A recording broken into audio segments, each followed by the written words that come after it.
Is here transplant painful? আজকে আমরা এই বিষয়টা নিয়ে আলোচনা করতে চলেছি এবং মজার বিষয় যেটা হচ্ছে আজকে কিন্তু যে পেশেন্টটি আমাদের এখানে হেয়ার ট্রান্সপ্লান্ট করছে বা ট্রিটমেন্ট করছে তার মুখ থেকে কিন্তু শুনে নি যে সে কিরকম কি ফিল করছে।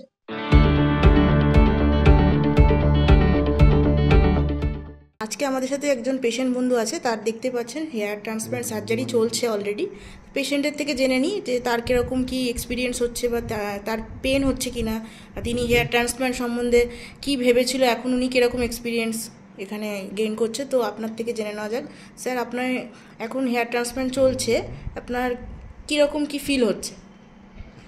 না, এখন মোটামুটিভাবে বুঝতে পারছি যে যেটাতে আমার চিন্তা ভাবনা ছিল যে ওভারঅল যে কি হবে না হবে, কিন্তু দেখছি যে আলটিমেটলি যে ভয়ের সেরকম কিছু নেই। যে আর আমাদের যে কনসেপ্টটা আছে যে না এ এটা করলে কোনো কিছু খারাপ কিছু হতে পারে ভবিষ্যতে, যা এখানে এসে সেটা ফিল হলো যে না, হয়তো এখানে বা একটু বন্ধু বান্ধবদের মুখেও শুনেও, ডাক্তার বন্ধুদের মুখেও শুনেও মনে হলো যে না, বিষয়টা অতটা নয়। এবং এখানে যিনি ম্যাডাম আছেন তিনিও কেয়ারফুলি করছেন।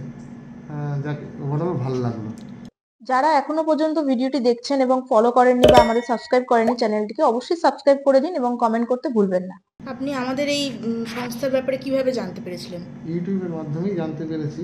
হ্যাঁ। তা আমি তারপর আপনাদের সঙ্গে কন্ট্যাক্ট করি এবং আপনারা যথারীতি সেইভাবে ডেটটা দেন। আচ্ছা, তো আপনার কত গ্রাফটসে সার্জারি হচ্ছে? 3,000। 3,000। 3,000 গ্রাফসে 2 দিন। আচ্ছা, দুদিন ধরে এনার ট্রান্সপ্ল্যান্ট হচ্ছে, আজকে ওনার শেষ দিন। তো কমপ্লিট হয়ে গেলে অবশ্যই আপনাদেরকে একবার দেখিয়ে দেবো না এরিয়াটা। এখন ওনার ইমপ্লান্টেশন হচ্ছে, অলমোস্ট শেষের পথে। আশা করছি আপনার রেজাল্টটা খুব ভালো আসবে এবং রেজাল্ট এলেও ইনি কিন্তু ভিডিওর মাধ্যমে সেটা আমাদের কাছে শেয়ার করবে এবং আপনারাও দেখতে পারবেন। তো যেহেতু ওনার সার্জারি চলছে, এর থেকে বেশি কিছু উনি বলতে পারবেন না। এক্সপিরিয়েন্স যতটা উনি শেয়ার করার কথা উনি বললেন।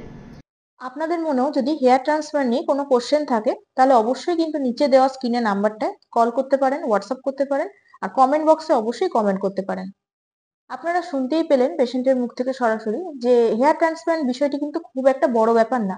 কারণ আগে কি হতো, হেয়ার ট্রান্সপ্লান্ট এমন একটা জিনিস বা বিষয় ছিল, এটা কিন্তু বড় বড় সেলিব্রিটিরাই করে থাকতো এবং এটা কলকাতায় বা ওয়েস্ট বেঙ্গলে কিন্তু অ্যাভেলেবেল ছিল না। এটা শুধুমাত্র বাইরে বাইরেই হতো। কিন্তু এখন কিন্তু অনেক নতুন নতুন টেকনোলজি আসাতে এটা কিন্তু অনেক সহজ উপায় পদ্ধতিতে করা হয়। এই টেকনোলজিতে কিন্তু কোনো রকম ভয়েরও কোনো চান্সেস নেই এবং অনেকটাই সাধারণ মানুষরাও কিন্তু এটা অ্যাফোর্ড করতে পারে। তো এই বিষয়টি কিন্তু খুব একটা বড় ব্যাপার না। হেয়ার ট্রান্সপ্লান্ট নিয়ে যদি আপনাদের মনে কোনো কোশ্চেন থাকে অবশ্যই আমাদের সাথে শেয়ার করতে পারেন। ক্লিনিক এসে সরাসরি ডক্টরের সাথে কনসাল্ট করতে পারেন, বা যদি কোনো রকম আপনাদের প্রশ্ন থাকে কমেন্ট বক্সে অবশ্যই কমেন্ট করতে পারেন। দেখা হচ্ছে নেক্সট ভিডিওতে।